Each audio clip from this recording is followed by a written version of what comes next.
difficulties. Gotta love live streams.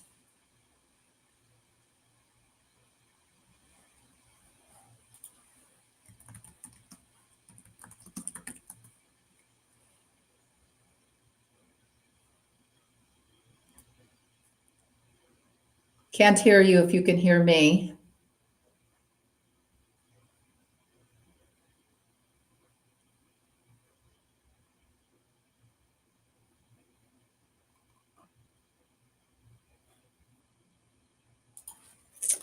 All right, well, we have lost him for a minute.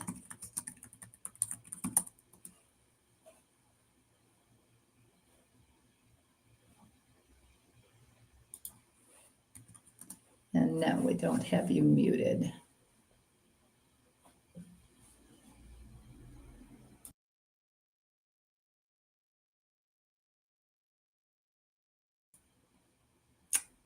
Stay tuned. We will be right back. Dr. Fleming, can you hear me?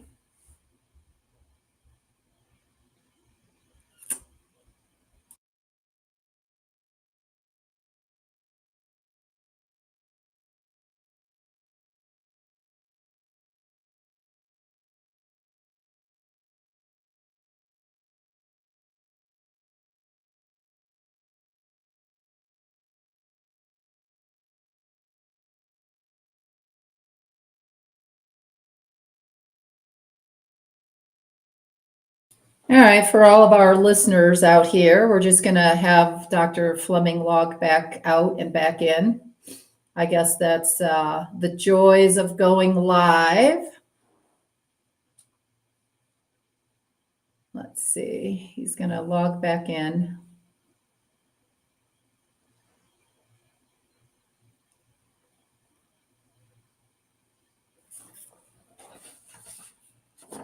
So just to recap, we've already asked Dr. Fleming what a cold really is. More importantly, how do you catch a cold? And just a side note. So, oh, is that him? Let me bring him back in. There you are. We can hear you. All right. Gotta love live streaming. Okay, so I didn't hear. Well, We were talking about catching a cold, and I wanted to just add in there so you could add that even though our skin is our largest organ on the body, that the eyes, the nose, and the mouth are common entry points. You know, like you shake a hand or touch a door handle or touch something where the virus is, where a majority of the people is, and then they touch their face at some point. I can't even tell you how many Zoom calls I'm in, and I always see people with their hands or even like in their mouth, and even though they're at home, touch your face upwards of 20 times a day when you're on a Zoom call. So if you could just recap really quick on how do you catch a cold, and then make a comment on the eyes, nose, mouth, even though the skin is the biggest organ. hard to say you catch it with a baseball glove, but normally, if somebody has an infection, particularly, they'll passing or sneezing on somebody, right? I mean, there have been studies where they've looked at people who aren't coughing or sneezing, a large virus load, and they're top front of somebody, and the virus comes out. It turns out that that is to actually talk back to the view, pushes it back towards them to divert the course. Concern is when people are coughing and sneezing, and that's how the virus can go and stick on some person. Will rub their face or spread, and any opening into the body for an infection to get in. One of the things that we with the skin is the body, and we emphasize, what does the skin do? It keeps the outside out, right? Which means It protects you from injury, from dehydration. Or find one of those openings. Those do. They love the face and the eyes, the temperature, the heat, and that's what draws. So anything that allows the bypassing the skin is a way to think about it. There's only a few ways in: eyes, throat, lungs, GI. You get in the body, and isn't even in the body. Because the donut is so big and convoluted as being in the body, but it's outside the body. So you have to do things prevent passage from one person to a person, to do, hygiene taught you to do when you're a kid growing up. Right. Some people, if you're coughing, use a tissue or a Kleenex. As my kids are taught, put your elbow over, don't, and then don't transfer it in front of pet peeves, to be real honest with you, with the men, guys, and wash hands after they're in there. And told people that if you're coming up to me and reach your hand out to shake my hand, probably not doing now, because I don't know, clean your hands, and we come across all that we transfer back and Hey, Dr. Fleming, you're fading in and out. It's the audio. We can see you just fine, but we're only catching every few words. that is because I do have this up. Last you out, I'm hearing you very loud. So we'll try and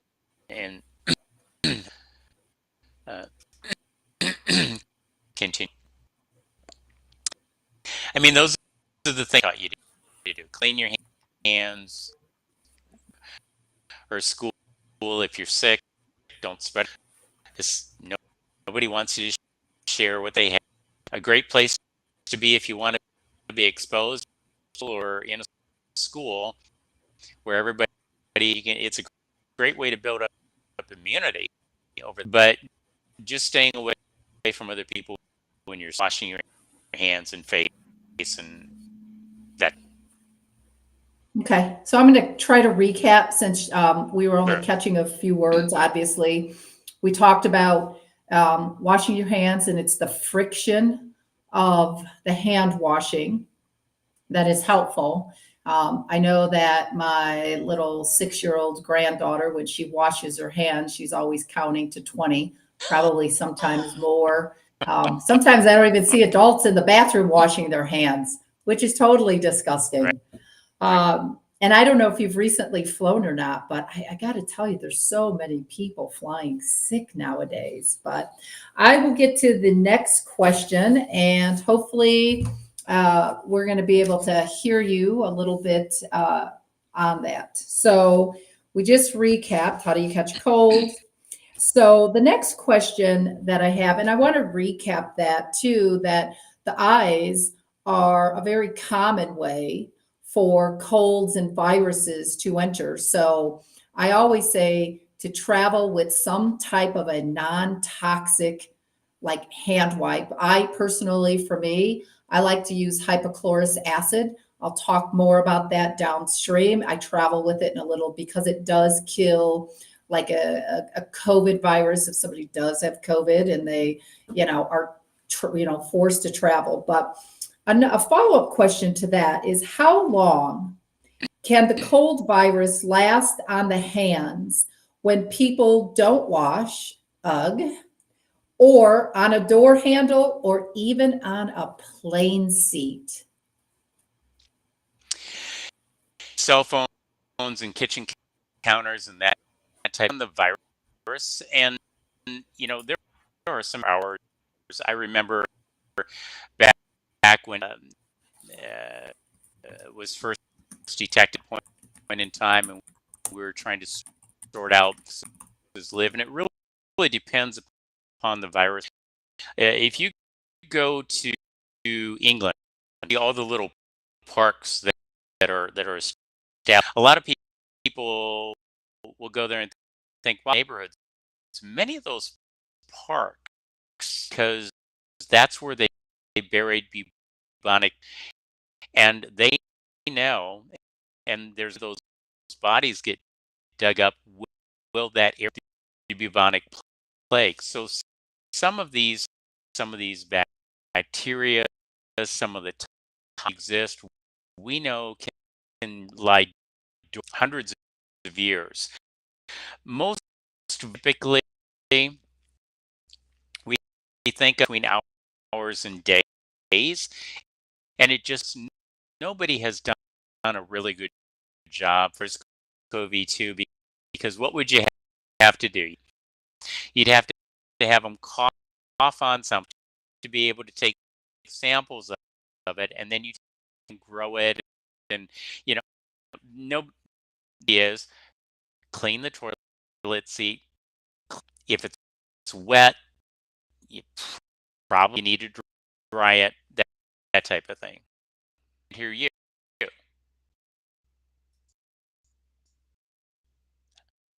I can't hear you, Laurie.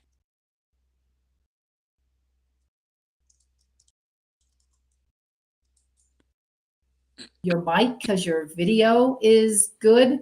So maybe if you could just do us a favor, because everybody's. Yeah, so if you could log out, I think it's like your mic is lagging because your video is excellent. So I don't know, maybe if you can start and come back in, or use the computer mic to see if that's any helpful. Let me think anything else, okay? Okay. I'll be right back. So stay tuned, everybody. Dr. Fleming is going to be right back. Again, streaming on the internet. Sometimes you have a little bit difficulties. Everyone always has them. So we're just going to try this again, and then I will have him go back to the question on how long the cold virus can last. And what I've heard in all the research that I've done is that a cold virus, and we're talking only about the cold right now, we haven't got to the flu yet, that it can last for 24 hours. And your skin provides you a certain type of barrier to protect you. But 24 hours. I don't know how any of you travel. I usually always travel with wipes. I'm a stickler on wiping down plane seats, wiping down the carts in the grocery store. I try not to use a handle when I'm opening a public place. If so, I'm trying to sanitize with something non-toxic, of course, my own hands. And here's the recap. 24 hours for a cold virus. So that means somebody sneezes, and it happens. Look in the grocery store. If you're walking through a shopping mall, people sneeze all the time, and they're not even covering their mouth. So that means wherever that is going, that cold virus is lasting up to 24 hours. That's a long time. So let's see. Looks like Dr. Fleming is trying to log back in. I apologize about that. There he is. Let's see if this is any better. And it looks like you have different headphones. Or they're third time's charm. Can you hear me? Yes. Oh, yes. Well, they look like it's either you have new headphones or they're white earrings. We can hear you just fine, sir. Okay, perfect. So, a little fuzzy on this. Okay. And then, Leighton, I can hear you just fine. The listeners, if you could just let us know if you're able to hear him just fine. So Dr. Fleming, I just recapped that I heard it was up to 24 hours that a cold virus can last on a surface. And I know that when I'm walking through the grocery store, most people are going to sneeze, but it's amazing how many people still aren't covering their mouth. But to get to the next question. going to say it's a sad reflection to where full nobody bothers to take and do, which is simple. Did you hear that? No, barely. No. Can you hear We could see you me really now? good though. Yes.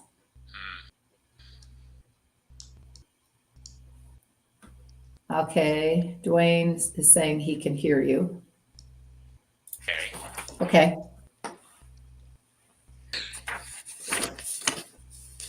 Okay, do you want to just test into your mic? Testing 1, 2, 3. Is it coming through? Yes, I can barely hear you. Let me just ask a couple of our listeners. Let me turn my You're mic up. blasting him. Okay, do you want to try that?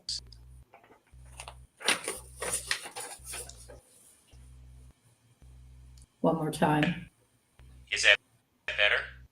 That is better, yes. Okay.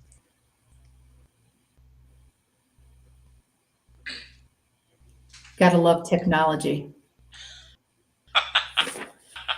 So the next question is, and hopefully we were not going to have any more technical glitches, but so how small is the cold virus? Like a micron, and a micron's like the side of a credit card, which is about 200 microns thin. How small is it? And do wearing masks, I know that it's helpful when the person is sick, but do wearing masks help prevent someone like me from getting a cold virus?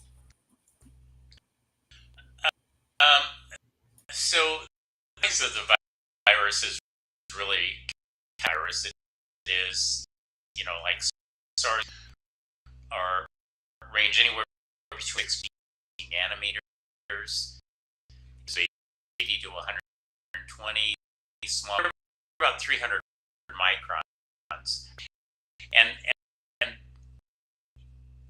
it is about 6,000. So it tells you just how small. Most of the time, masks that people were wearing, very good job of catching, if you were coughing and sneezing, obviously it was catching that.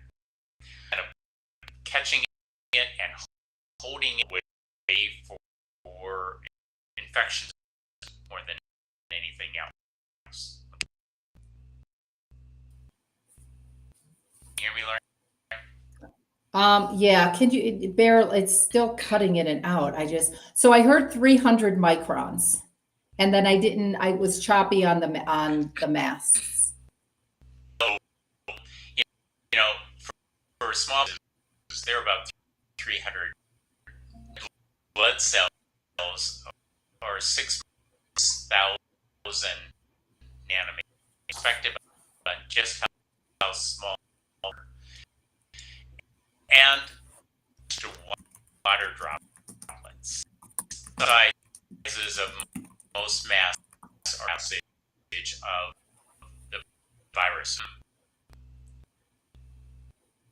As a physician, if I'm working procedure, I'm going to wear a mask. I don't want to transmit anything.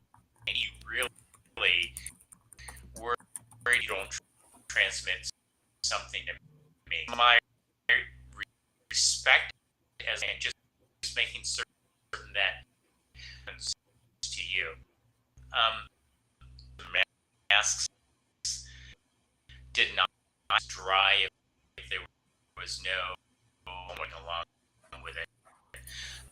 But if it was into their mask, just putting a breeding ground problems. Okay. It's still cutting out now. It's still cutting out for some reason. Now I don't know if it's technical difficulties like on the interconnection on your side. It's weird because I can see you just fine. Right. I mean, microphone systems all the way in. So, and I'm hearing you on my end. I just under the direct microphone and probably have. Can you try just the computer mic, maybe? Your laptop mic? Yeah. Okay. Yes. Can you hear me? I can hear you. Are you using the computer mic? All right, hold on, everyone, again, just one more time as we try to work our way through the technical difficulties. Or let's see where we're going with this. Can you do a test? Are you able to hear me pretty clearly with that? No, we're only actually catching every few words, and the information is so important.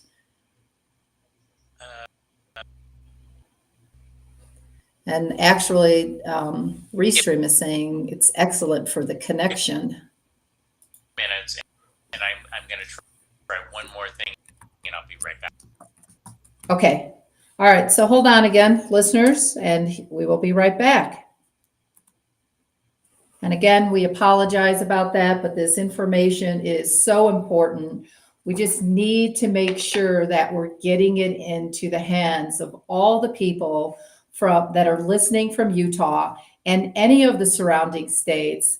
I know that I've got many people on the East Coast that are listening as well. So we just need to get the hands delivered. This is information that is truthful. It is not censored. And there could be possibilities that you may not hear any of this information from your doctor. And so that's why it's important that this talk gets out. So stay tuned, and we will be right back.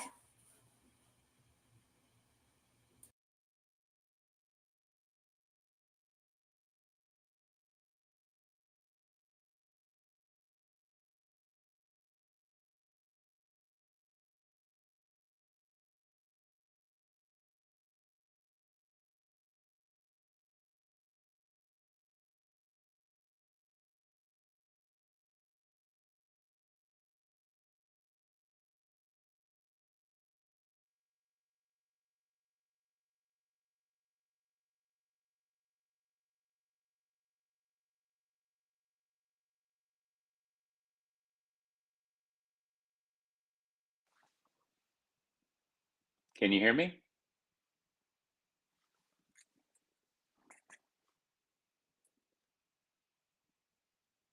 Laurie?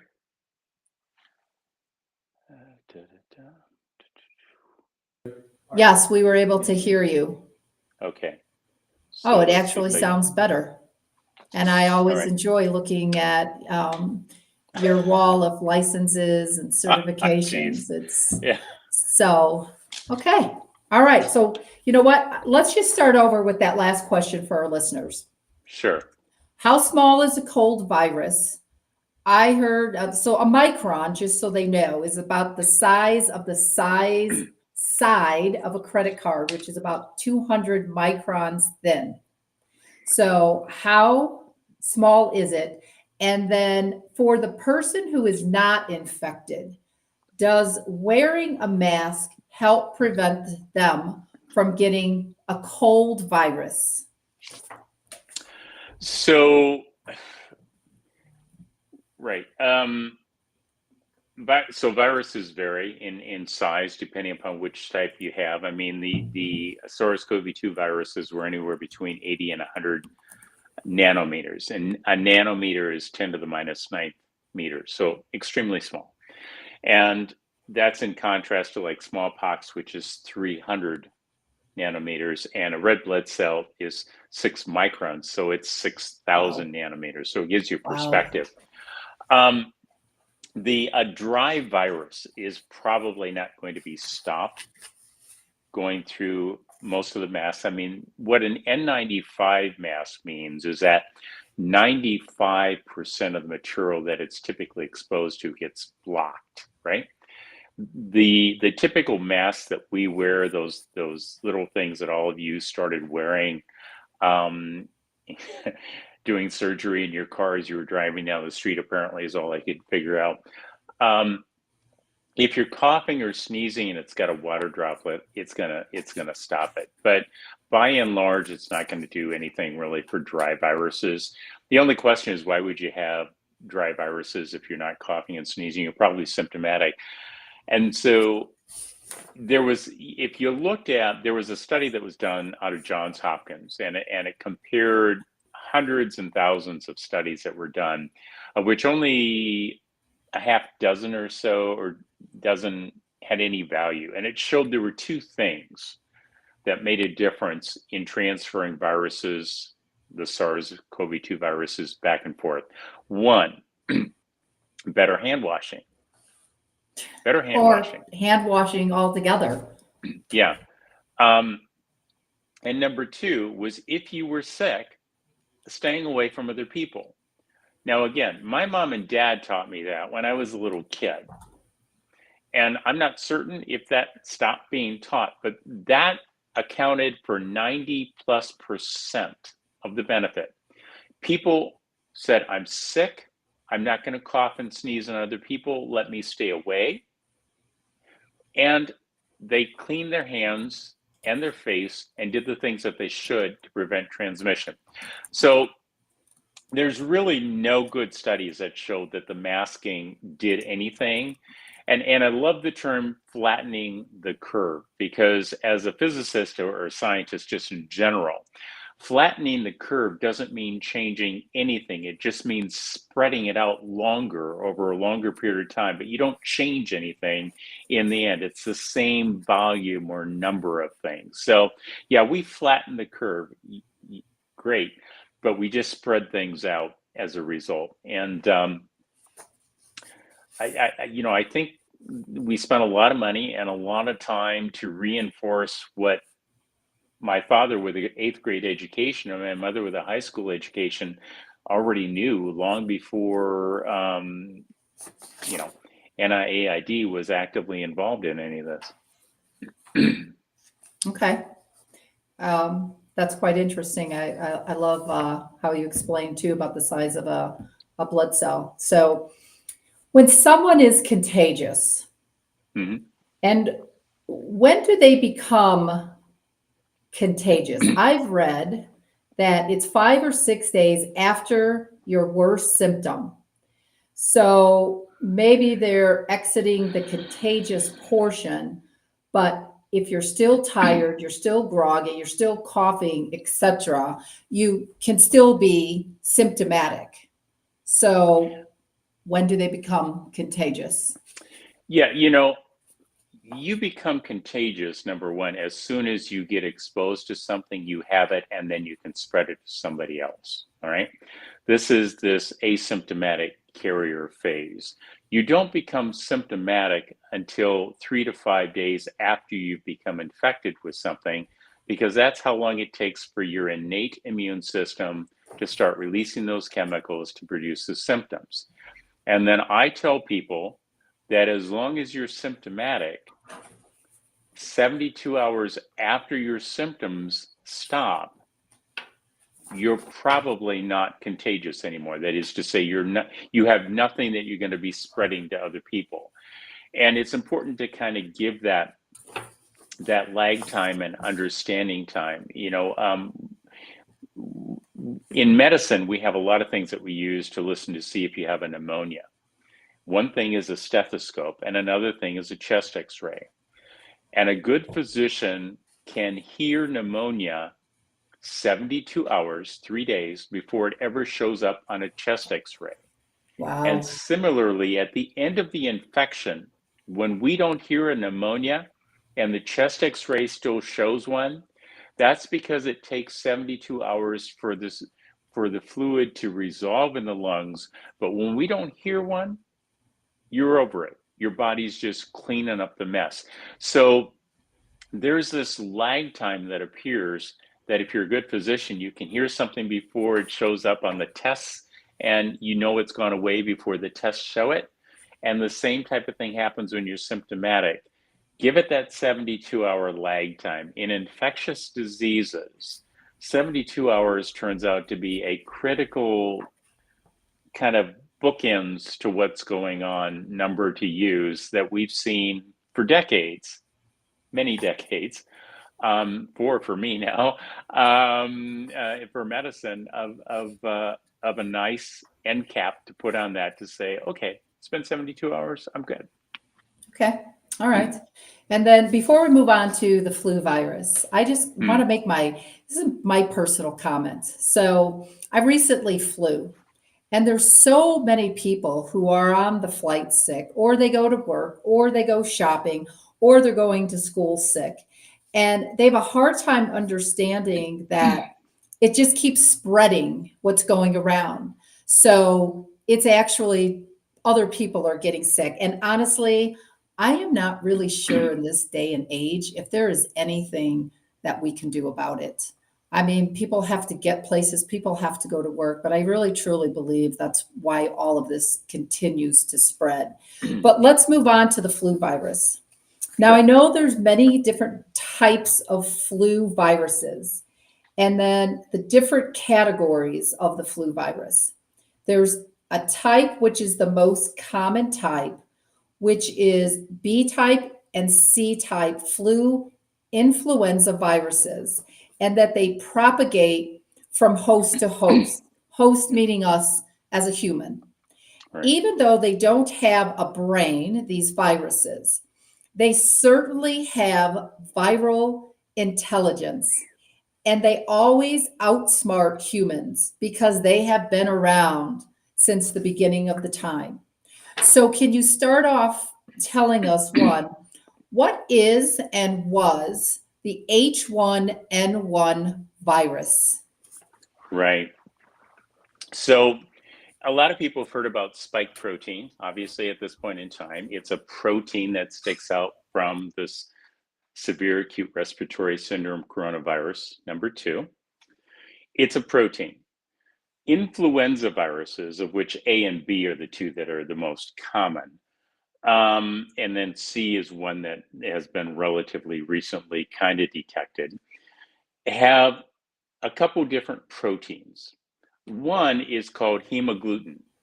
You know, we frequently talk about this inflammothrombotic response, and everybody just talks about inflammation. Well, hemagglutinin means blood clotter, okay? Okay. There are 18 versions of hemagglutinin, all right? The Wow. other part is called neuraminidase, and it is something that there's 11 types of. That's the N. The hemagglutinin was the H. And it dissolves sialic acid components. And you may have heard me talk about this before, because that sialic acid receptor raft is the NER5AC raft of the cell that the glycoprotein 120 part of the SARS virus attaches to. So these are enzyme systems that cleave these sugars, these glycolytic areas. So you have 18H and 11N, right? Okay. You can mix that around. Think of how many permutations that is, right? So the Spanish flu of 1918 was H1N1. But there are 18 and 11 choices to choose from. So that was just one version of that influenza virus that went around. And it turned out to be extremely effective and harmful to people. It was infective and people responded poorly to it, with a lot of inflammation and blood clotting, as I've beaten to death since 1994. And that goes back to the inflammothrombotic disease that you're Right. so well known for. Okay. Well, All right. Sometimes. So how does the flu virus affect the body? I've read that the flu virus can only exist on surfaces for 2 hours, recap to the cold virus that exists for 24 hours, and then starts to die off. So how does that flu virus affect the body? Right. So, and the cold virus that you're referring to, like rhinoviruses and respiratory syncytial viruses, and those tend to be more durable. That's why they can last longer. These viruses, one of their weaknesses is they really need to be inside a host to find a living cell to survive.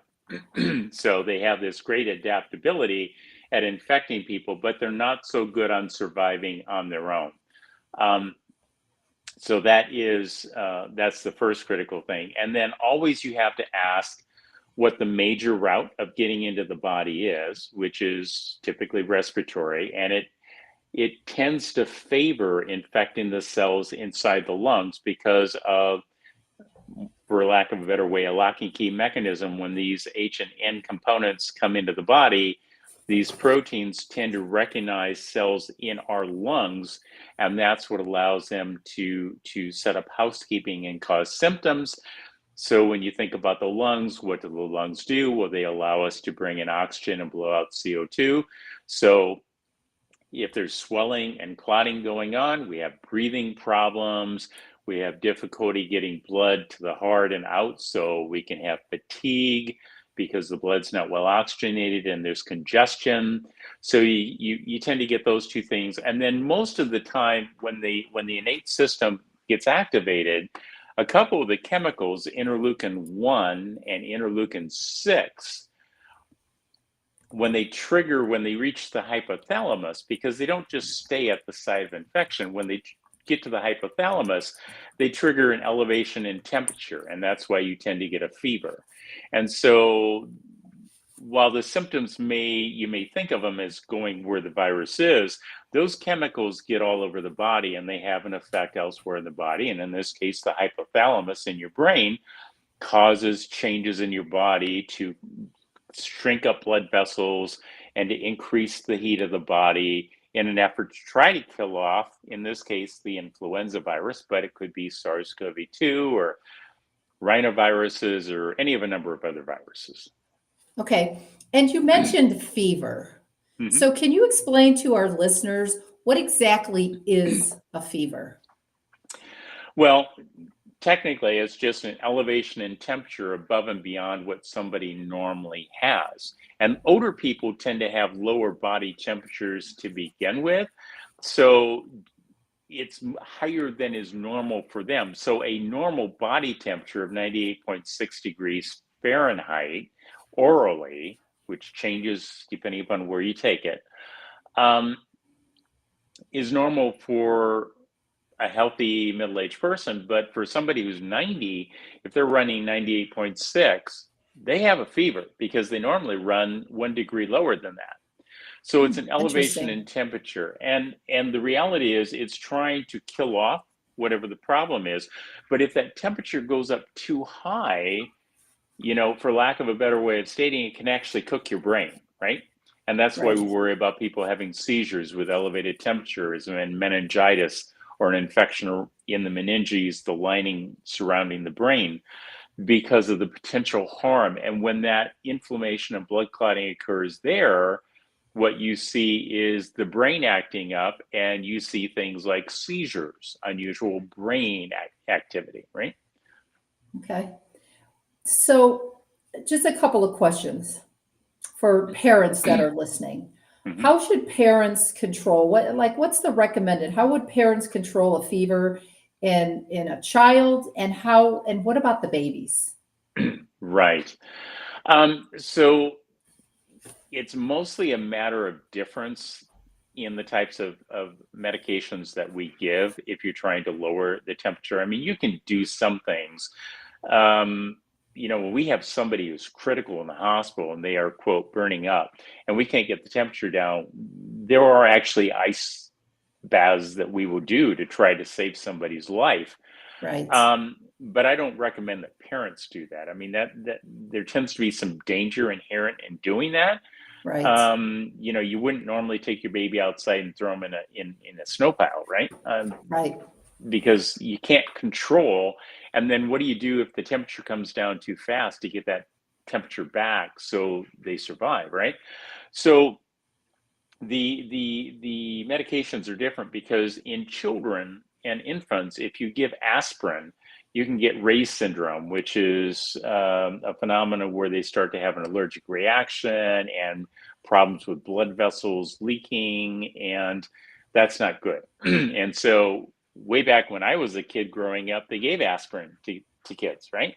But by the time I was a medical student, we recognized this problem, this REYES, Ray's syndrome.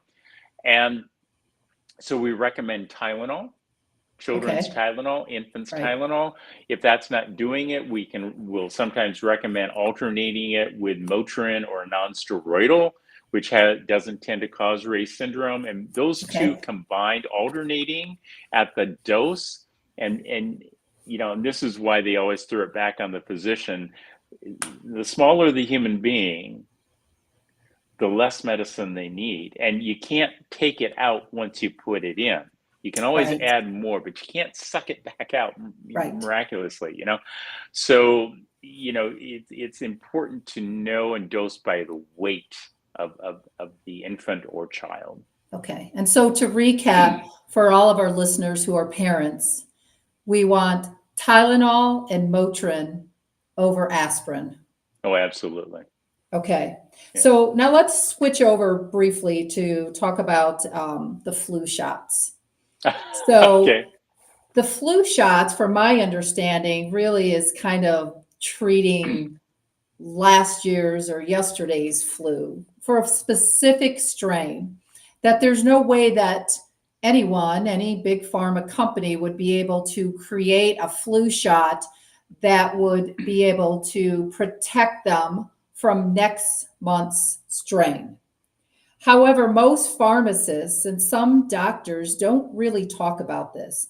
They don't talk about the adjuvants, which are the extra ingredients that they're putting in to open up the cell wall, things like heavy metals like aluminum, thimerosal, mercury, or anything else that is going to open up the cell wall. And I think in the state of California, that they are up to over 60 different types of shots and vaccines for these children who haven't really developed an immune system yet. But why doesn't the medical world talk about, first of all, the harmful ingredients in them, like these heavy metals that are dangerous to anyone's immune system, let alone a child or a baby, and give them informed consent?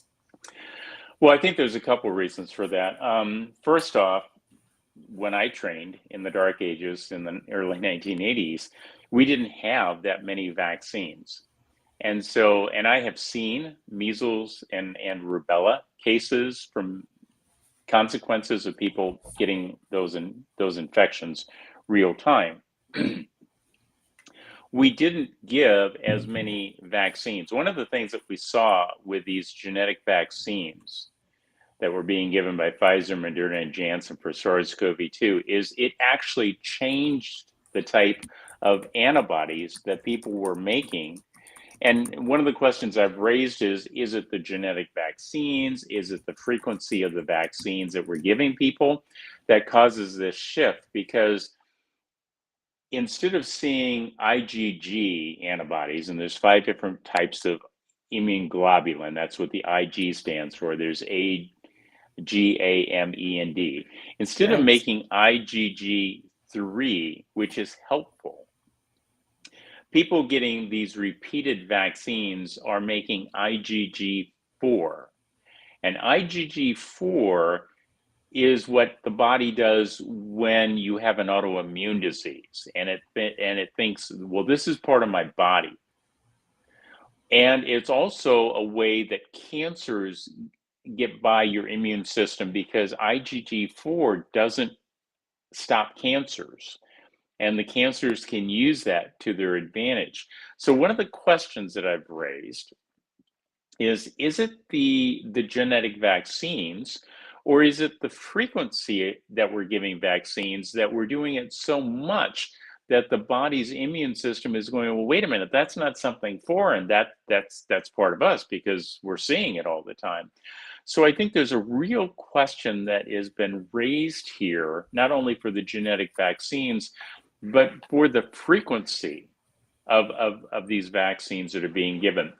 And I will tell you that honestly, physicians by and large, with everything going on, there's a certain amount of trust that we're supposed to be able to have in big pharma making these products for people. I mean, it's come to the place where, unfortunately, sadly, a lot of questions are being raised by the medical community now of, wait a minute, the FDA is pulling twice as many drugs off the market every year as it's putting on. What happened to the process of making sure these drugs were safe to begin with? I'm not talking about vaccines. I'm talking about a lot of medications that get used. So medicine right now is dealing with the fact that, wait a minute, we're supposed to know which drugs to use and which ones to prescribe. And you people were supposed to be doing your job to make sure that the drugs we were given were safe. And I think we are sadly being confronted with all of these problems. I mean, these adjuvants, these things that irritate the body, that do damage. We've known that mercury, we've known that aluminum causes that, but the vast majority of physicians weren't being told that this is in your drug. We in our training, we don't have the time to sit down and read through every chemical and every drug that we prescribe. We are of the naive perspective, I guess, that, wait a minute, the FDA was supposed to regulate this, right? What happened to the FDA? Well, I can tell you what happened to them because I watched them approve these 3 genetic vaccines, and there wasn't a single question about there's no immunology data, there's no data on a variety of things. If you did the statistical analysis of the vaccines, there wasn't a difference in the number statistically, scientifically, between the people who got sick with COVID or died who got vaccinated who didn't. Yeah, the numbers were different, but scientifically, statistically, they weren't different. So, and I listened to those sessions and thought, well, there's, 8 hours of my life I'll never get back. And they didn't ask the very specific questions. So by and large, I would say that sadly, physicians would not normally think, when you're in the business of taking care of people, that you would intentionally put something into a drug that you're making that you then say, doctor, prescribe this to people, and it's toxic. I mean, this is a reality that physicians are beginning to deal with, and the old issues about Alzheimer's and aluminum and problems with kids. Some of that data was questionable, some of it wasn't. And Big Pharma used that to their advantage, I think, to seed doubt and to raise questions. And I've told people since day one, I tried to stay away from infectious disease. I thought that Fleming's had already done enough for infectious disease, Sir Alexander Fleming and penicillin. And the theory that I put together in inflammothrombotic diseases brought infectious diseases in there. I didn't think I was going to have to go babysit Big Pharma and the FDA to make sure that they were doing their job. But quite frankly, at this point in time, based upon how poorly they did with the Pfizer, Moderna, and Janssen vaccines, my level of confidence is a little bit shaken, to say the least. Okay.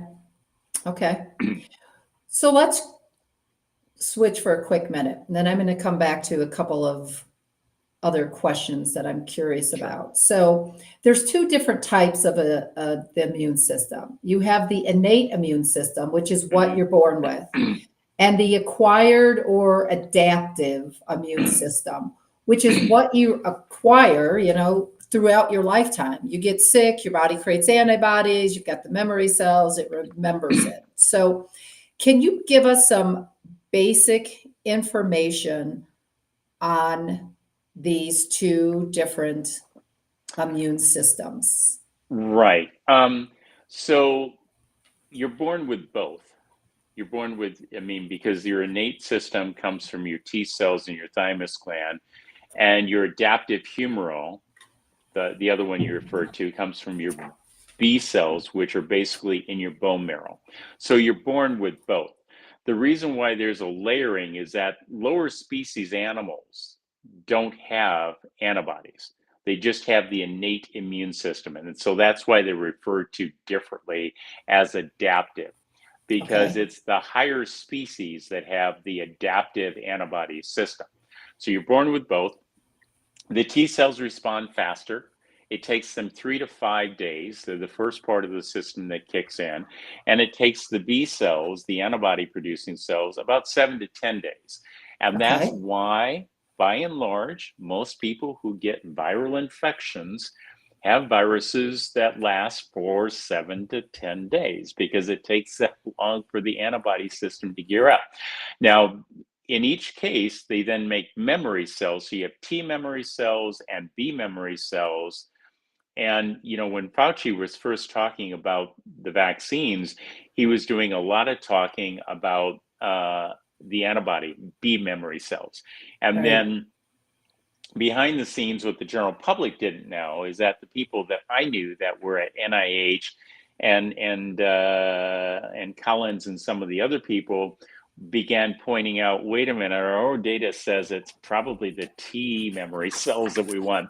So there was this switch in the narrative that he provided people, as the people around him, and he's the guy directing NIAID, the people around him were pointing out, well, Dr. Fauci, it's not the B memory cells we're really going for, it's the T memory cells. And then you heard the change in the narrative.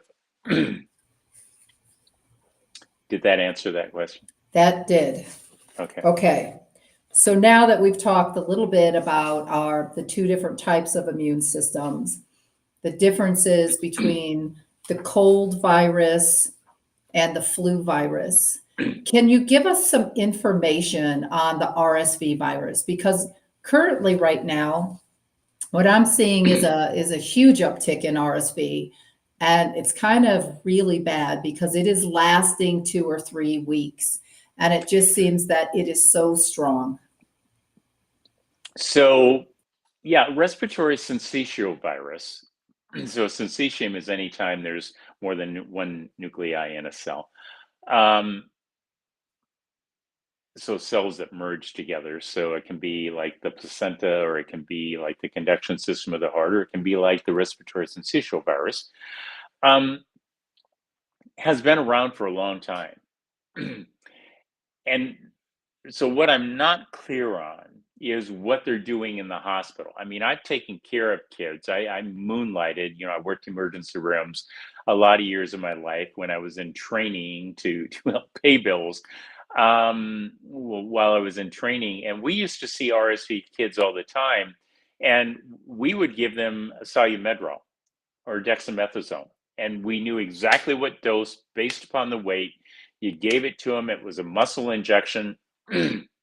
And then you dealt with any breathing difficulties with nebulizers to open the airways up. And we would have to admit kids in the hospital frequently. But once you do that, once you give the steroids that activate the immune system and knock down the inflammothrombotic response, and then you open the airways up, they tend to recover.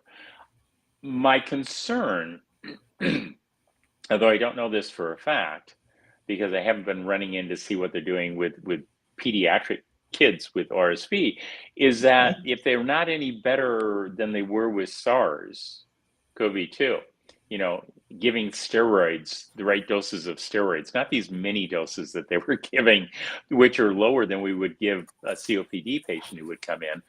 If they're not doing any better job than that, I can see why they're having problems. And if they've lost that skill set, somebody needs to remind them of how we used to treat RSV.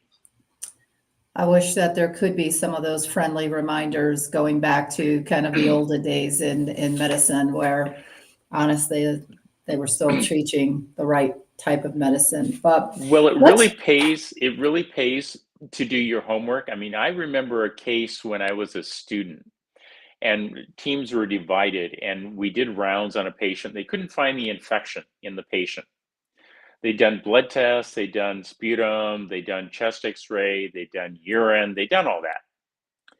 And the attending, and I was a medical student, a third year medical student, said, okay, what else do we do? Where else could it be? And everybody gave their guesses, and I kept trying to raise my hand. He says, no, just the team taking care of them. So the other half of the group. Okay, they didn't get it. So I finally raised my hand. He says, okay, Fleming, what do you have? I said, you do an ultrasound and you look behind the gallbladder liver because that's where there's an abscess. And he said, he said, that's right, but how did you know that? And I said, well, they have really good old textbooks that from people who've already gone through this stuff before. And in those textbooks, it says, if you can't find a source of infection and you've done these things, it's probably an abscess behind the liver near the gallbladder. Do an ultrasound. And we did it, and that's where it was. So learning and reading from the people that you think you're smarter than, who laid the foundation of this stuff, is a heck of a good way to become smarter. Okay, nicely said. I want to switch over to how do we strengthen our immune system using supplements like vitamin C and vitamin D. But before we go there, can we give a brief explanation? How does the COVID virus differ from the flu and the cold virus? What I think you're going for is how do they get into the cells? Correct. Is that yes. right? Okay. Yes. So, everything has a different lock and key mechanism. And so for the SARS-CoV-2 viruses, remember I talked about that neuraminidase, the sialic acid receptor, Yes. and it swings in there first, and then it brings it into contact with the ACE2 receptor. And then there's the furin cleavage site that divides the spike protein, and then the TMPRSS2 that brings it in to the cell. So there's a series of things. But I think what you're referring to is the ACE2, the angiotensin converting enzyme 2 receptor, Yes. that everybody has gotten to hear about. And there's really 3 different types of those. One is what's called MAS-R, and that tends to promote cancers. One is angiotensin 2, AT2R, and then AT1R. So AT1R is the angiotensin 1 receptor, is the ACE2 that you normally think of. And what it does is by coming into the cells and activating that, it causes blood vessels to narrow, it causes inflammation to go up, and it causes blood clotting to occur. If you activate the other one, it causes causes the exact opposite, right? Okay. So there's always this balance, and this particular one activates the one, AT1R, but we've been calling it ACE2 because your listeners probably thought that when I began explaining, oh God, now he's talking about 3 different things. Can't we just have a name? And so ACE2 is what it's typically referred to. It's activated. It's the one we think of. It causes a narrowing of the blood vessels, up blood pressure to go up, the temperature to go up, all of those things. They can cause high blood pressure. And so where most people have heard about it is we have medications that can block that. They're called ACE2 inhibitors or angiotensin converting enzyme inhibitors, depending upon where they're working at. And they block that receptor so you get relaxation. And they are found all over the body. The ACE2 receptors, correct? ACE2 receptors are found all over the body. Right. Because they have this effect on blood flow. What's the number one place that you find them in the body? Blood vessels, right? Cardiologists like myself ought to be able to answer that question for you. Where's another place that they're really prominent? Nasal the ovaries passages? and testes. The ovaries and the testes. Okay? They're present throughout the body, but they're also heavy duty because it's important to keep the temperature, which is affected by blood flow. Remember the hypothalamus affecting the blood flow. Yes. It's important to keep that blood flow the right temperature and the right amount for the eggs and the sperm to develop to have a chance. So it's an extremely delicate balance system in the ovaries and testes, not to mention the rest of the body for blood vessels. Okay. Thank you for that. So I want to talk a little bit about the RDA. So Okay. they establish the minimal amount of a nutrient that is needed to prevent disease. As an example, in the case of vitamin C, the RDA of 75 milligrams a day means that the majority of the population, 75 milligrams is a very minimum amount necessary to prevent scurvy or scurvy associated disorders. It doesn't mean optimal amounts of vitamin D. Why has this not changed since more people are getting sicker, and actually the uptick from, getting COVID and, the late 2019, early 20, but our bodies are stressed, children are sick, our cells require more vitamin C's because it's rapidly used up even under stress. So why hasn't it changed? Yeah, that's like a patient coming into me and saying, "Why didn't my doctor think about this when you did?" And I never have a really good answer for that type of thing. I have a lot of answers, but nobody likes them. So part of what we know about the RDA, the recommended daily allowance, right, Mm-hmm. is based upon research that was done many, many decades ago, and they were only done because for the vitamins A, K, E, and D are fat soluble. So it's easy to get too much of these vitamins inside of your body because they will store up in fatty tissue like your brain, your heart, and they'll cause problems. So the work that was done at a point in time where they were finding neurologic problems, heart problems, eye problems, vision problems from excess fat-soluble vitamins like A, K, E, and D. So they labeled what the dangerous levels were, and they kind of put a recommended don't go above this. And at the same time, they kind of poorly collected data on the other because there really weren't bad side effects to the water-soluble vitamins. Vitamin C being one of them. And some of the research that was done on vitamin C was all over the place. And so let's briefly look at that. Any water-soluble vitamin is basically going to be excreted out of the kidneys when you get excess. So if you're consuming more, your kidneys dump it. And here's that 72-hour number again, that 3-day thing. Right. It takes about that amount of time for the kidneys to catch on and say, oops, we have too much, let's dump the extra. Or wait a minute, they cut back, let's retain it. And so a lot of the misinformation about the benefits of vitamin C was done because some people would say there was a benefit, some people would say there wasn't. And it really amounted to a few days difference, which had to do with the kidneys dumping out the extra. Because instead of saying, well, wait a minute, 72 hours, I think maybe we need to up that dose again. It's not going to become toxic because it's water soluble.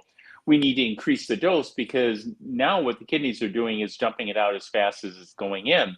And so the data was not very consistent, sadly. Okay. And so what you end up with is we have data for excess toxic fat-soluble vitamins. We have lousy data for the water-soluble vitamins. And it was kind of like, well, this is kind of what the general public has, so I guess this is our recommended allowance, give or take a little bit. There hasn't been any real research on it because there hasn't been any money benefit to the companies that would do the type of research, right? Right. And even with vitamin C, one of the things that we've talked about is that just because you're calling it vitamin C doesn't mean you have the same thing. I mean, there's really two types. There is ascorbic acid, which is an acid, right?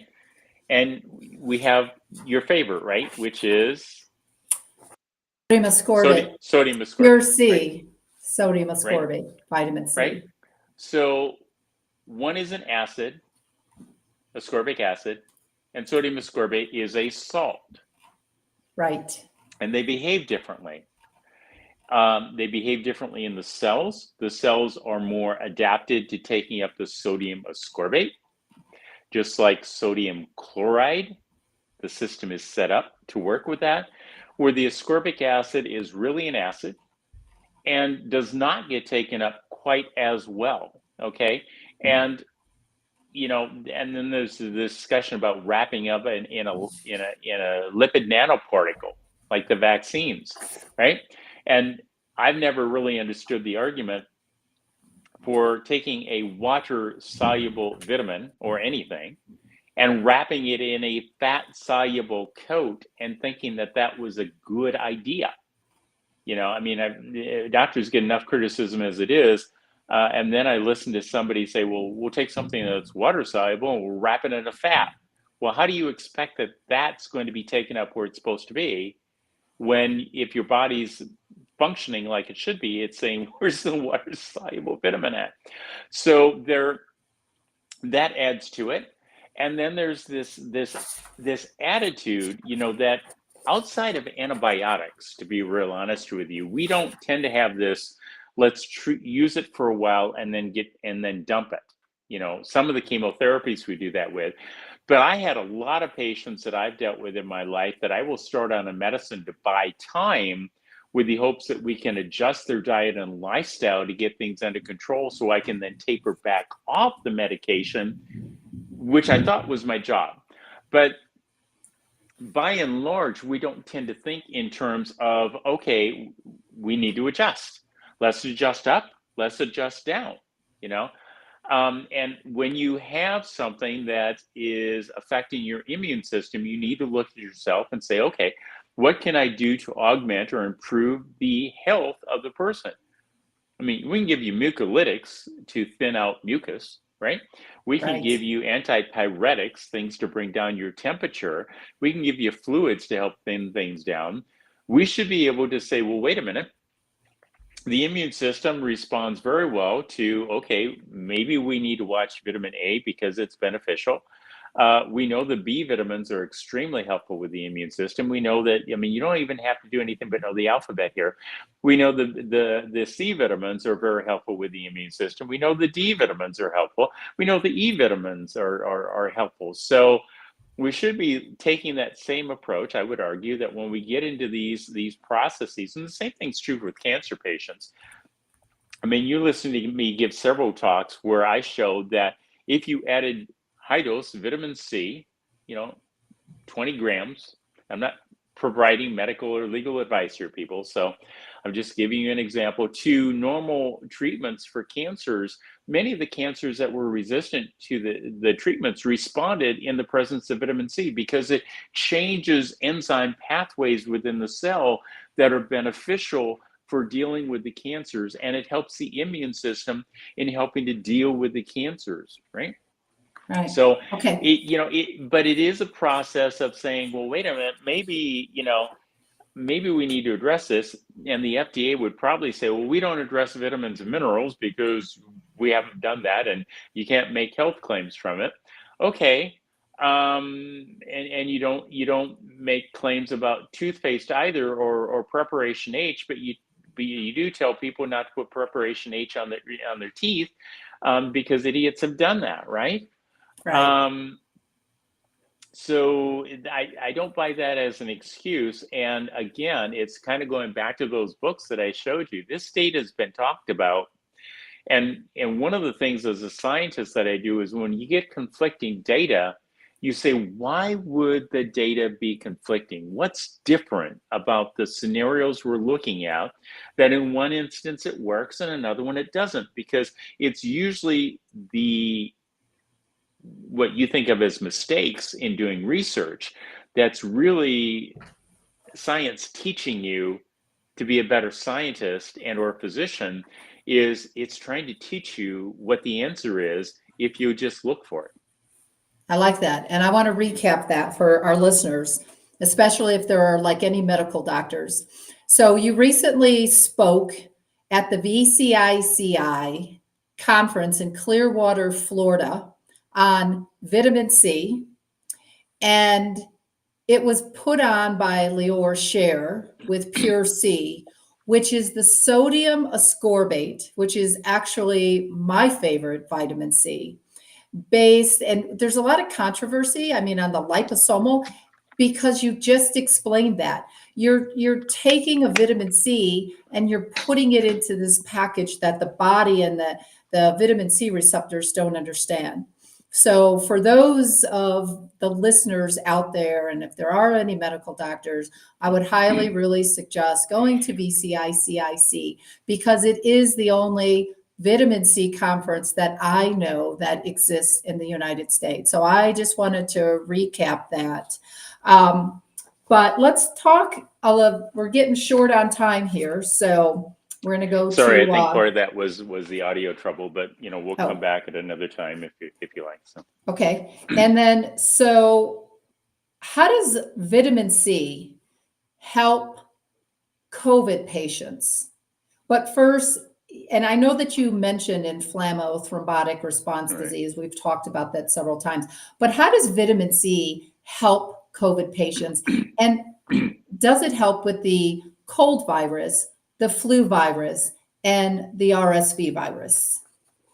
yeah, it actually helps with all of those, and it does so with probably a dozen or more pathways that activate the white blood cells that are responsible for responding to infections by helping to maintain the integrity of the blood vessels, because too little vitamin C is associated with the little red dots you see on people's skin where the blood vessels tend to be porous. It can help in the production of dopamine within cells to help deal with stress. So there's a dozen different ways in which, vitamin C can help the immune system.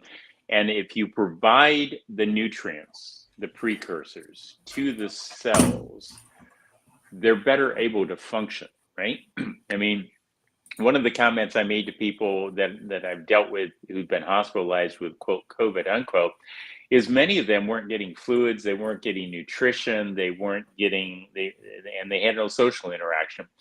And my comment was, when was the last time you heard somebody tell you that malnourishment, dehydration, and isolating somebody was going to make your patient better?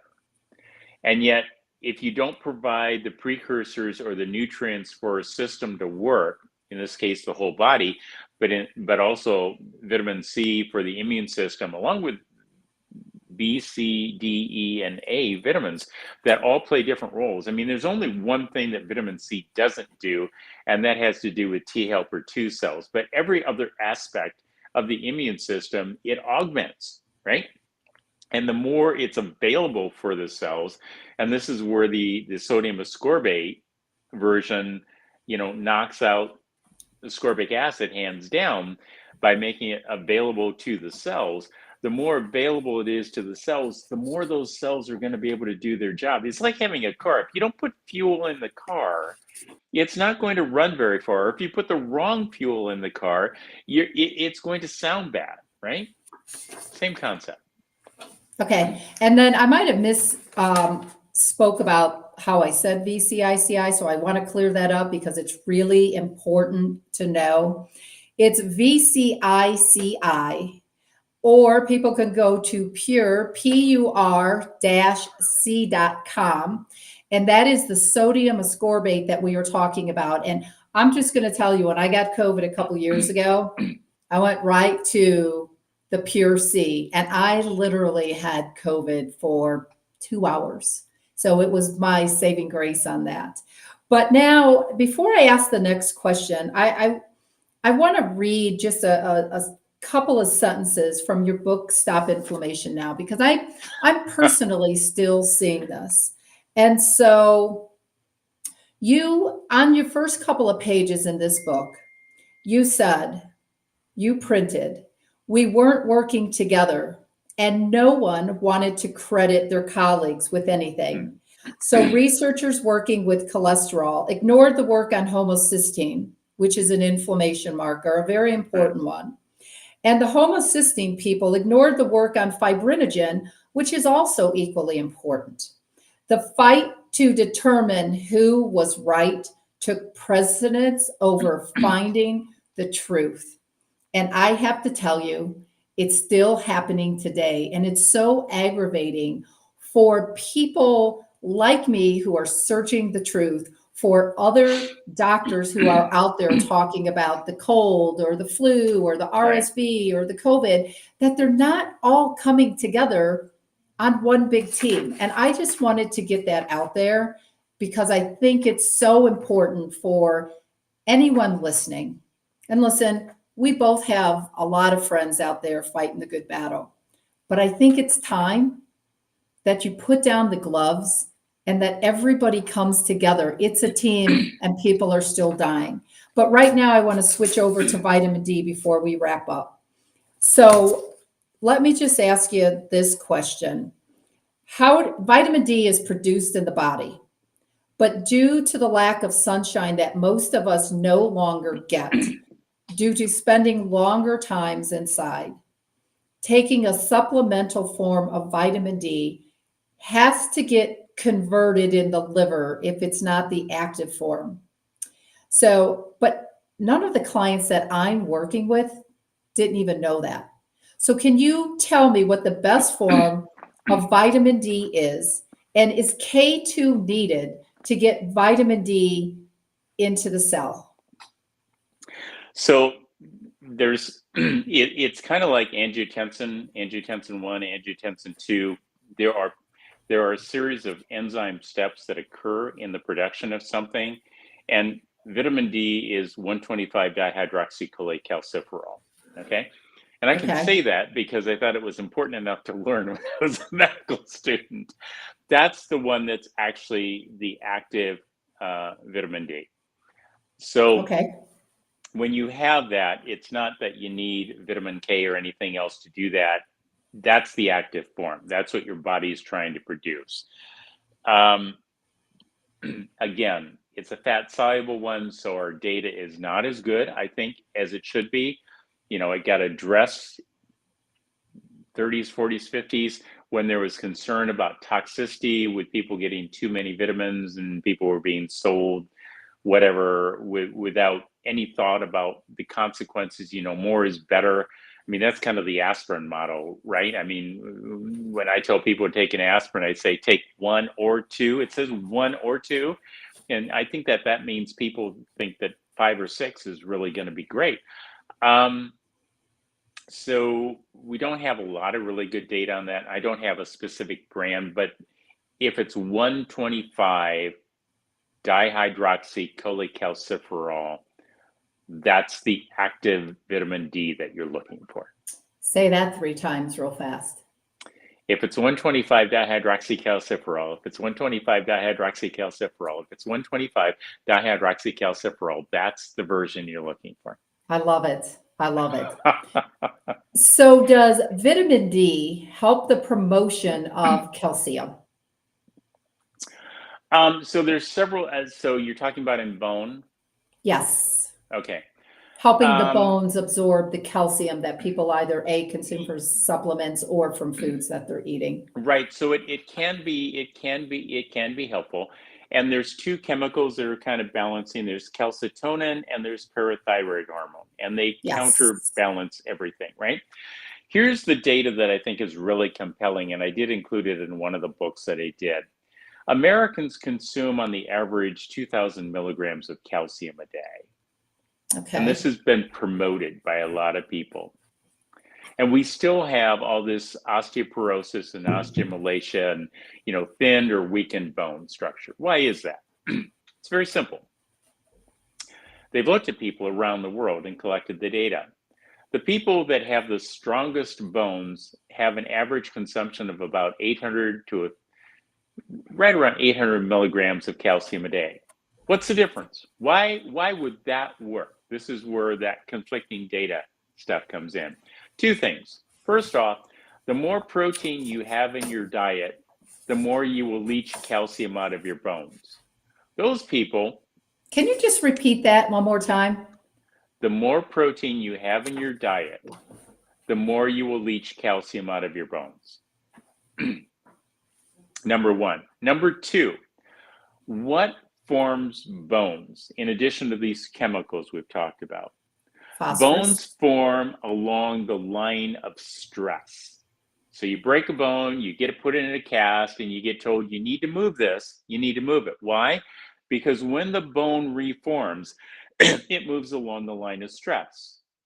Patients who don't move those bones, who just leave them there, produce no stress, and those bones heal poorly.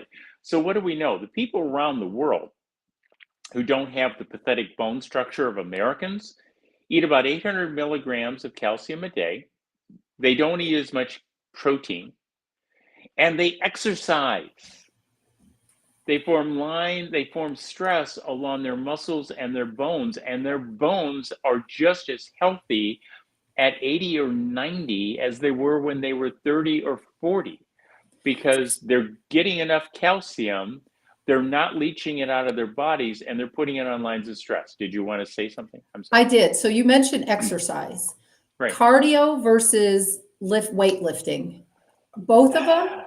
Well, so I'm yeah, as a cardiologist, I'm always amazed that there's this, it's like people die to make a dichotomy instead of saying, you know what, maybe there's something good about both, right?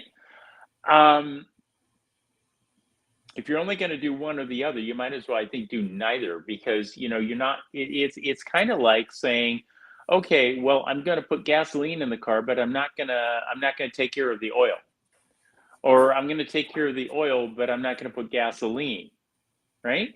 I mean, Right. this is silly. There is a benefit to both types.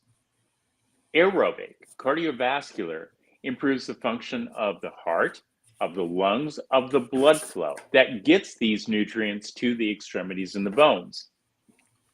Weight training, as they call it, putting on lines of stress, can help with the muscle mass and with the bone structure. But if you do one or the other only, you are not going to get your optimum result.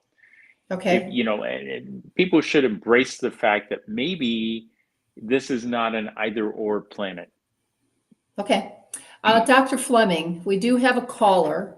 And then I do have like a final thought when we come back after we're done with the callers. And I also want to just ask, so I know that the next vitamin C conference in Clearwater is coming up. I'm hopeful that you're going to be speaking again.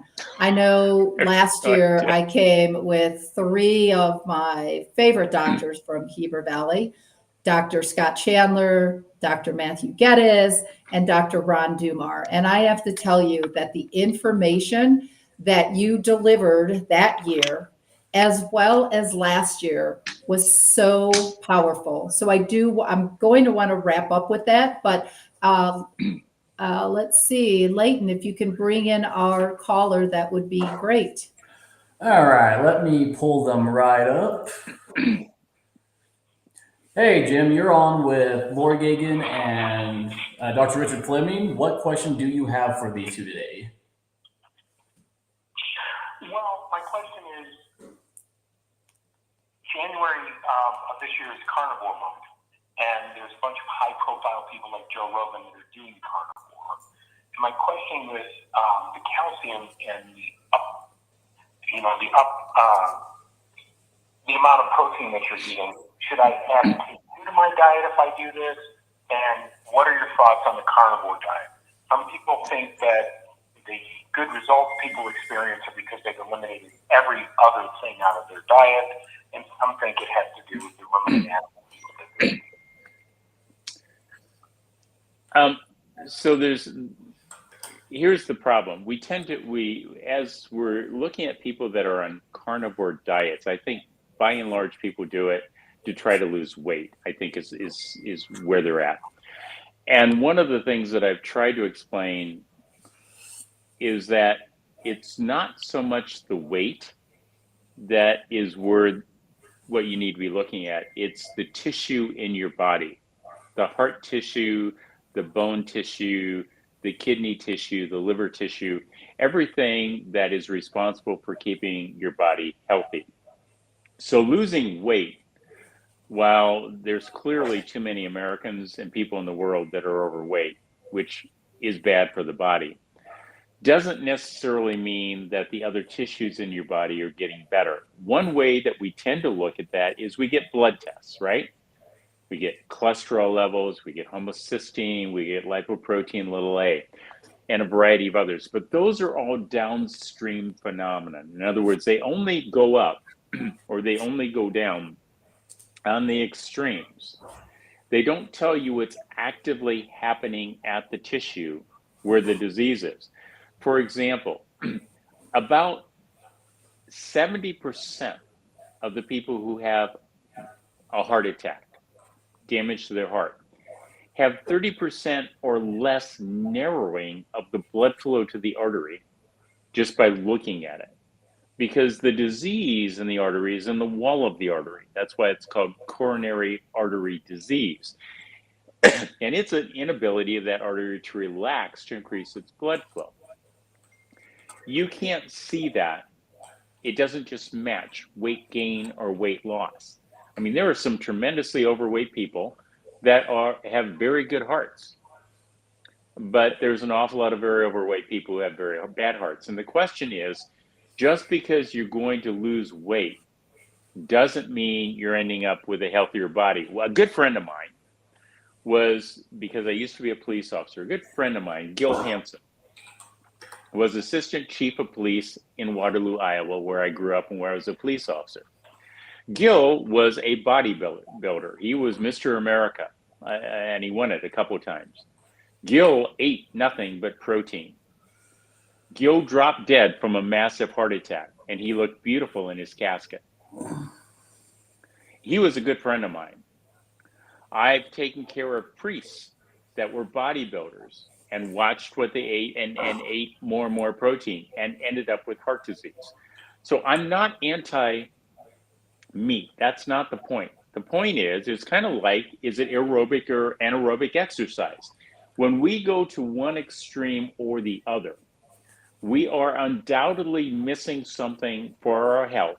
And superficially, if you just look at somebody, you can't tell what's going on at the tissue level. That's why I developed the patent, Fleming method or FMTVADM, depending upon who's talking about it, where we measure what's happening inside the body, which allows us to first figure out if you've got a problem. And secondly, independent upon what you're doing to treat it, we can then measure whether what you're doing is making you better or worse.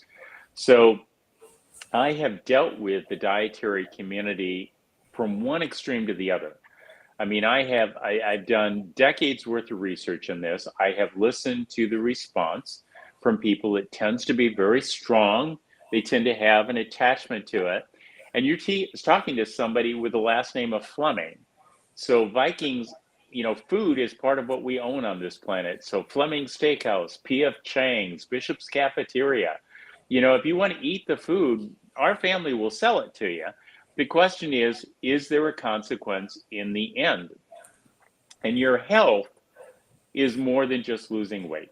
So hopefully that answered that. That was helpful. Thank you. You're welcome. Go eat a cupcake. All right. Thank you for calling in, Jim. You have a wonderful day, and make sure you check in with us again on next Thursday at 4 p.m. Mountain Standard Time, and you have a wonderful day. All right. I'm going to bring our next caller right on in. Hey, Lior, you are on the line with the Wellness Crusaders and Dr. Richard Fleming. What question do you have for them today? I just wanted to do a quick recap on vitamin C. Sorry, can you say that one more time? I said I'm just going to do a quick recap on vitamin C. Perfect. I love it. All right, go on ahead, Lior. What's the recap that you have? So am I on the air? You are on the air, and Richard Fleming and Laurie Gagan can hear from you. Fantastic. Well, thank you so much for having me and Dr. Fleming and Laurie. It is such a pleasure to reconnect with you once again. So I appreciate the opportunity. And what a great podcast. at a very much needed time as we are getting into the winter season with all the various bugs, whether they're viral or bacterial. So I really appreciate your input and highlighting the importance of vitamin C as we're dealing with infectious disease. Having said that, I really appreciate Dr. Fleming's input on the issue of bioavailability and titration. And the reason I'm saying this is because vitamin C is so often misconstrued, misapplied, and misunderstood. And both of you had an opportunity to participate and attend, actually, the annual VCICI symposium, which is totally dedicated on education on vitamin C therapy. And I don't say therapy lightly because vitamin C has the ability to act as a therapeutic if it's properly titrated. And I know today Dr. Fleming had briefly discussed that the importance of properly titrating vitamin C or even vitamin D, but it is such a broad subject and misconception. Both of you have listened and attended some of my lectures, and I often talk about these misconceptions that go back so many decades because it has to do with the politics and maybe cover-up of its very potent abilities as antioxidant, pro-oxidant, antibiotic properties, anti-parasitic, antibacterial, and antiviral. And obviously, when the pandemic started and we were speaking of COVID, it was on the forefront of the news again because it became very popular once again. But vitamin C has been in the news since 1928, I believe. And it has been successfully applied in various infectious diseases and very successfully. In fact, Dr. Klemmer was the one that became very well known for the papers that he published on polio. And altogether, he published 28 scientific papers with various infectious conditions, but the first one of them that demonstrated 100% efficacy had to do with the polio virus. And later, it was Dr. Caspard who expanded that protocol specifically with sodium ascorbate. In fact, both Dr. Klemmer and Dr. Caspard utilized sodium ascorbate for the same reason that Dr. Fleming mentioned, and that has to do with the bioavailability and receptors. So the analogy of what type of fuel you put in your body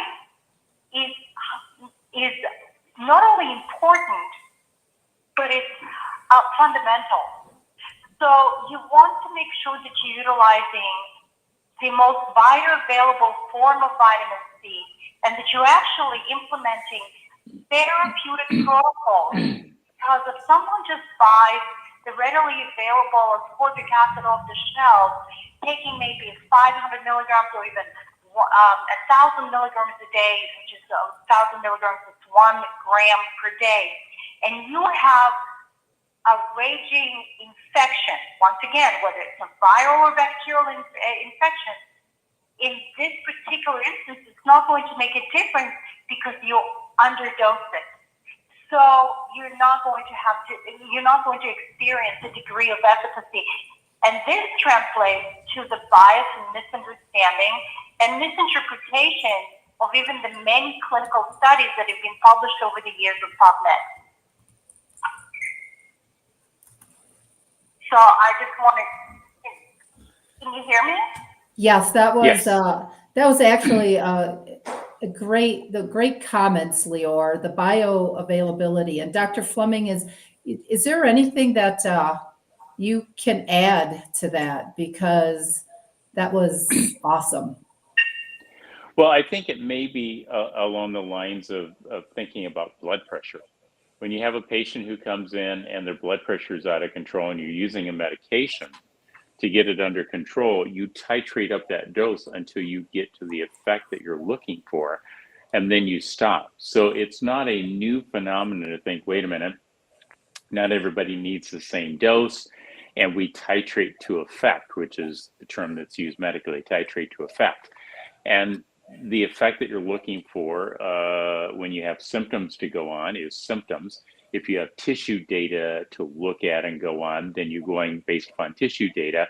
If you're listening to the lungs with a stethoscope and the pneumonia is gone, but it's still there on the chest x-ray, you've titrated it to the effect of your ears and the stethoscope. So it's always a matter, whether it's SARS-CoV-2 or respiratory syncytial virus or any other thing that you're dealing with, of titrating to effect, dealing with the problem, recognizing you need to stay on top of it. This is the old story for pain management that we used to say, which is, as I was taught, it's better to get on top of a patient's pain with pain medicines, post-surgery, for example, and then slowly get them off the drugs. Because if you try to do low doses up front and they start having pain, it becomes more challenging to get control of the pain. And the goal isn't to chase the pain. The goal is to get on top of the pain, bring it under control, get the person better, get them off the pain medicines, and get them home. So the same thing's true when you're dealing with an infectious process. The goal is to get on top of it, stay ahead of it, knock it down, get them better, get them home. The worst place to be if you're sick is in the hospital, because everybody comes there with their illnesses and share it with everybody. So getting them out of the hospital is critical, and keeping them from getting into the hospital prevents them from getting other illnesses. I agree.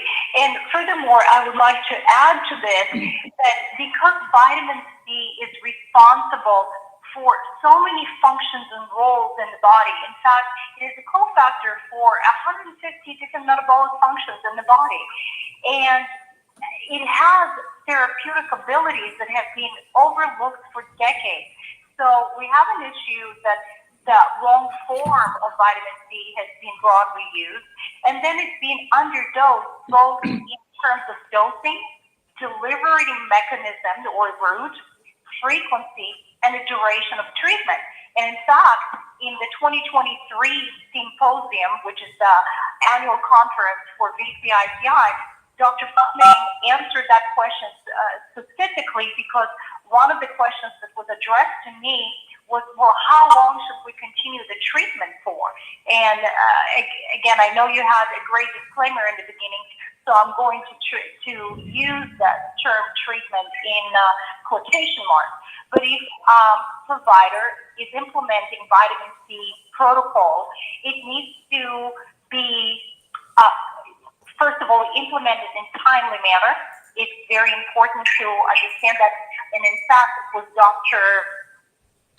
Corey and I, we spoke about it a while back ago about the importance of timing when you're addressing especially acute infection.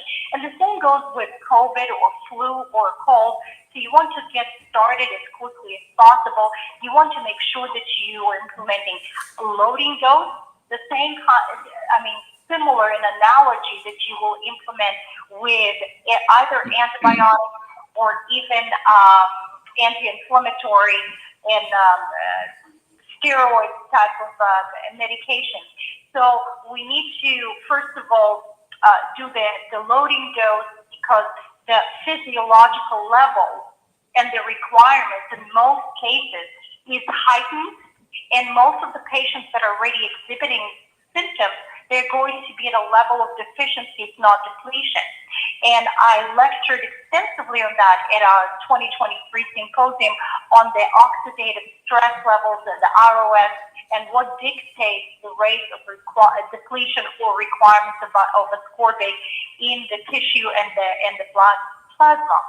So for that reason, again, we need to bring it to the optimal levels first, and then start a treatment protocol that is therapeutic.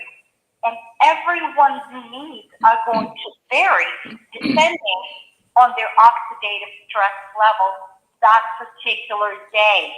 Okay, so it has to do with the underlying condition, and it also has to do with their lifestyle.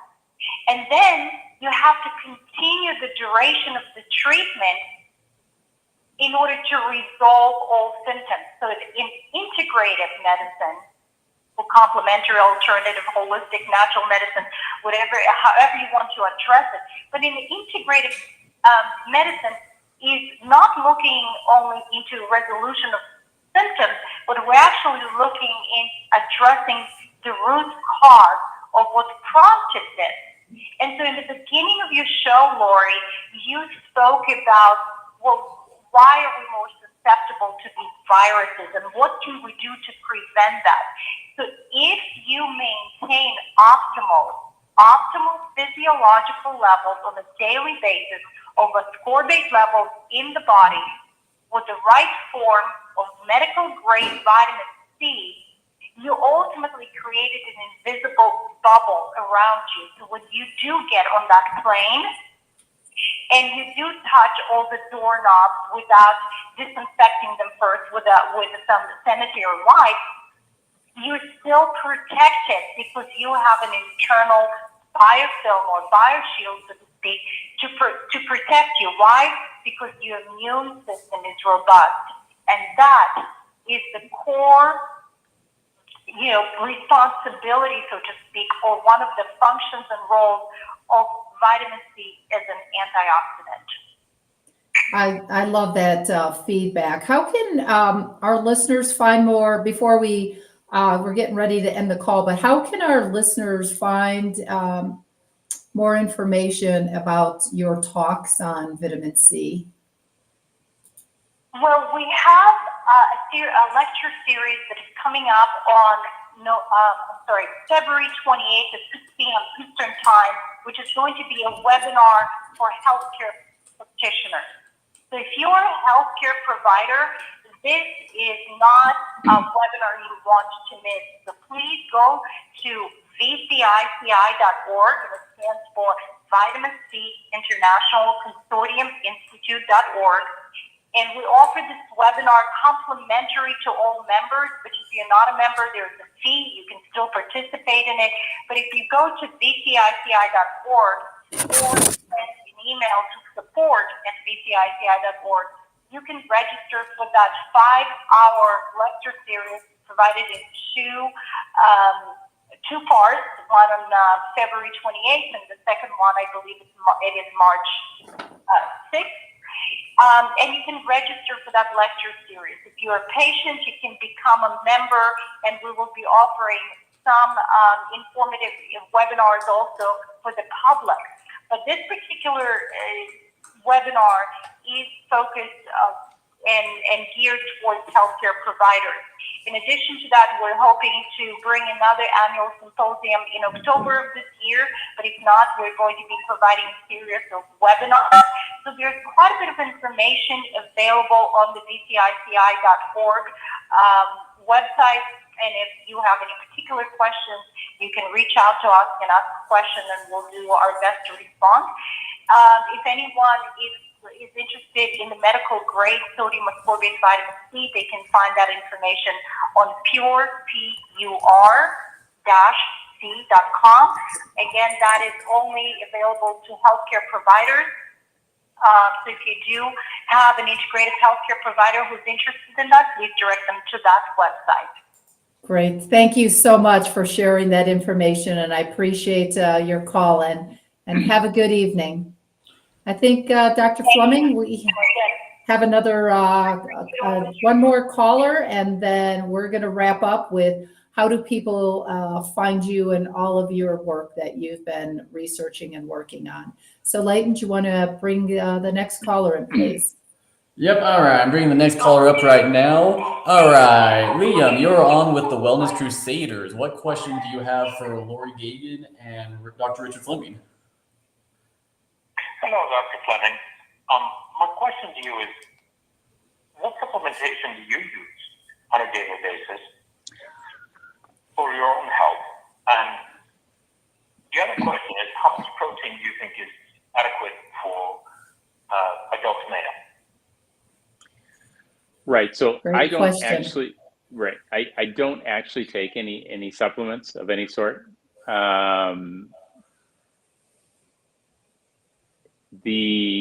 you know, the regimen that I do as far as food is, I'm a pescatarian for people who really care. And I have reasons for doing that, and it has to do with NER5AC receptors and antigen responses. The research that was done looking at how much the average individual needs in protein really carries back to research that the United States carried out on conscientious objectors during World War II and a couple of decades before that. And what happened was they took individuals that didn't want to fight in the war and they put them on camps in Wisconsin and Minnesota, and they exercised them, did activities, changed the amount of protein, carbohydrate, fat they had in their diet, the number of calories they had in their diet. And they came up with some very interesting results that have stood the test of time. One is how much protein that you need in a day, and it turns out to be 0.4 grams per kilogram body weight. So if you take your pounds, divide by 2.2 to get the kilograms, multiplied by 0.4, you find out what you need. And we've used this in patients who have been hospitalized for many decades. And it pans out. It turns out that if you go above that, you end up with the kidneys having to deal with the excess amino acids from the protein, sometimes the liver.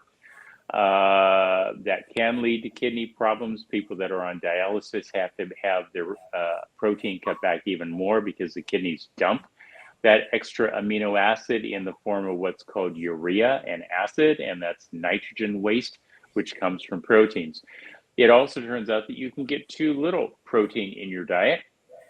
And they discovered that if you actually cut it down to 0.2 grams, milligrams per kilo per day, people would lose muscle mass, and they would lose it at such a rate that they could not recover it. So they took that data to make those calculations and figure out what it is. By and large, that cuts true for most people. There's always the exception of the person who claims that they want to be a bodybuilder. My friend Gil Hansen was no exception. The priest I was talking about, who was a Mr. America weightlifter, he was no exception. Everybody thinks that they are the exception to the rule. And sometimes there are exceptions, but by and large, you can look at the vast majority of individuals and figure that out. It turns out to be 0.4 milligrams per kilogram body weight. Can I ask a question, Dr. Sure. Fleming, and just in regards to that as we wrap this up? So recommendation, do you recommend red meat, chicken, and fish? I mean, I know why you're a pescatarian, but if someone can you eat too much red meat versus everything in moderation, which we go kind of back to Hippocrates, but you can eat too much of anything. You can drink too much water, right? And kill people. It turns out that, you know, the differences between pescatarian has to do with the NER5AC. So you can also get fowl and that type of thing. But the land animals, by and large, and again, Fleming Steakhouse, if you want it, my cousins will sell it to you, folks. And, you know, they are antigenically different than humans. And that produces the same type of interaction, the inflammatory thrombotic response over the course of time that we've seen. And it's just looking at the data. It's not anything else. Again, like I said, my family runs restaurants, runs food chains. They will sell people what they want. It's to me, it's about science and just being very clean on it. And just dealing with the data that's presented to us.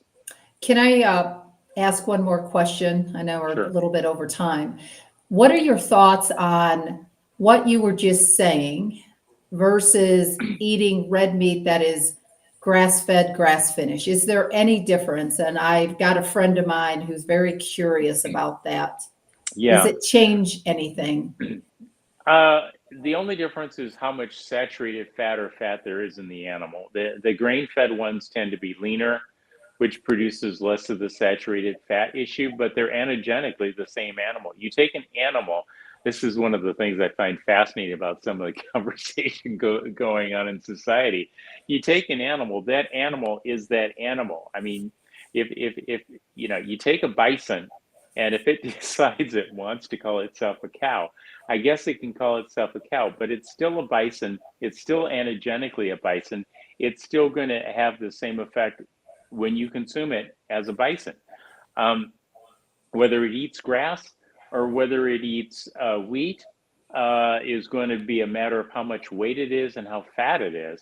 But anagenically, what it is still a bison, right? So no, that does not change that. Okay. Well, we appreciate you calling in. And Dr. Fleming, we're going to go to the wrap-up question. And I so appreciate you, as always, giving us the information that is so hard to find.